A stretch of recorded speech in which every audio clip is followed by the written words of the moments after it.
The Army Air Corps has a number of unique recruitment opportunities. You can join as a soldier, and if you join as a soldier, you'll join in a number of specialisations, ground crew or signaller.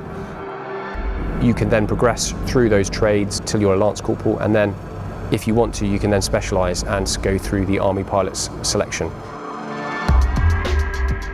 In the officer side of things, it's the usual process that everyone has to go through of officer selection. You'd then have to do the Royal Military Academy Sandhurst and then be selected as an officer to progress with that. Then they'd have to do the pilot's course like everyone else. Importantly though, and where the Army Air Corps are modifying side of things, is they're now uniquely offering the opportunity for direct entry senior NCO aircrew, and that is open to anyone in the general public as long as they pass the selection criteria. And they would be trained, and once they complete the pilot's course, they would then become a sergeant, and then they progress on their careers. How I got into the Air Corps and into flying, I was in the Navy. I was a crewman on Seeking helicopters.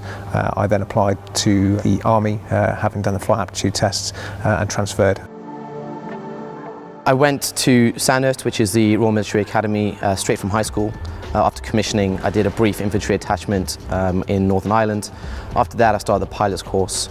After the completion of the pilot's course, I initially flew Lynx helicopters out in Germany before being posted to work for the US Army, flying Apache helicopters. So I served with the 101st Airborne Division for 3.5 years before coming back to England and taking up my current role as an operations officer.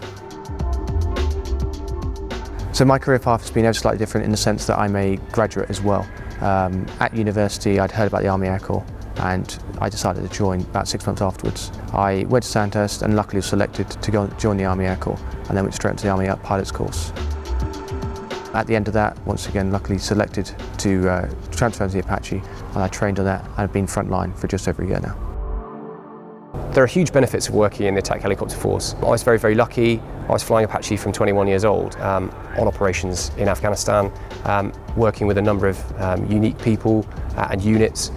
But the Apache in itself, I think the best way to describe it is, particularly on operations in somewhere like Afghanistan, when you go out and provide an effect to a unit, whatever that may be, they used to roll back through Camp Bastion, and quite a lot of those guys and girls would seek you out and try and find you to just say thank you, and that's quite a privileged position to be in, and very humbling actually to see those people come back through and seek you out.